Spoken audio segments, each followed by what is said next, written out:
ঘন সবুজ জঙ্গলের পাশে ছোট্ট একটি গ্রাম। গ্রামের নাম ছিল সোনাপাড়া। সেই গ্রামের শেষ প্রান্তে থাকত এক যুবক। তার নাম রাহুল। রাহুল ছিল খুবই সৎ ও সাহসী মানুষ। সে জঙ্গলকে ভয় পেত না, কারণ জঙ্গলই ছিল তার জীবিকার উৎস। সে কাঠ কেটে নয়, বরং বনজ ফল, মধু আর ভেষজ গাছ সংগ্রহ করে জীবিকা চালাত। একদিন ভোরবেলা রাহুল জঙ্গলে ঢুকেছিল মধু সংগ্রহ করতে।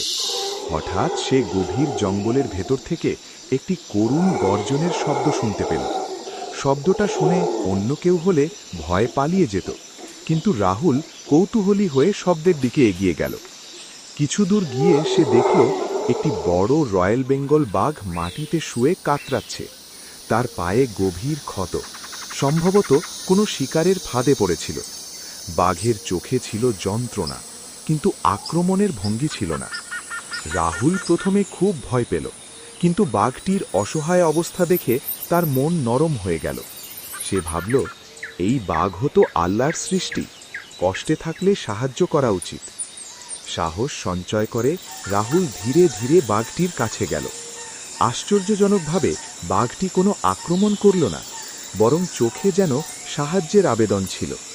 রাহুল তার গামছা ছিঁড়ে ক্ষতস্থানে বেঁধে দিল, গাছের পাতা দিয়ে ওষুধ বানিয়ে লাগাল। 3 দিন ধরে রাহুল গোপনে জঙ্গলে এসে বাঘটির সেবা করল, পানি দিল, খাবার দিল। ধীরে ধীরে বাঘটির ক্ষত সেরে উঠল। একদিন বাঘটি উঠে দাঁড়াল। সে রাহুলের দিকে তাকিয়ে একবার গর্জন করল, কিন্তু সেটা ভয়ের নয়, যেন কৃতজ্ঞতার গর্জন। তারপর ধীরে ধীরে জঙ্গলের গভীরে চলে গেল। রাহুল ভাবল, হয়তো আর কখনো দেখা হবে না। কিন্তু কয়েক সপ্তাহ পর গ্রামের কাছে এক অদ্ভুত ঘটনা ঘটল। রাতে চোরেরা গ্রামে হামলা করতে এসেছিল। সবাই ভয়ে ঘরের ভেতর লুকিয়ে পড়েছিল। ঠিক তখনই জঙ্গল থেকে ভয়ঙ্কর গর্জন শোনা গেল। একটি বিশাল বাঘ এসে চোরদের তাড়া করল। চোরেরা ভয়ে পালিয়ে গেল। গ্রামের মানুষ অবাক হয়ে দেখল, বাঘটি রাহুলের বাড়ির সামনে এসে দাঁড়াল। তারপর শান্তভাবে একবার রাহুলের দিকে তাকিয়ে আবার জঙ্গলে ফিরে গেল। সেদিন সবাই বুঝতে পারল, এটা সেই বাঘ যাকে রাহুল বাঁচিয়েছিল। এরপর থেকে গ্রামের কেউ আর জঙ্গলকে শুধু ভয়ের জায়গা ভাবত না। তারা বুঝে গেল, ভালোবাসা আর দয়ার ভাষা মানুষ আর পশু দুজনেই বোঝে।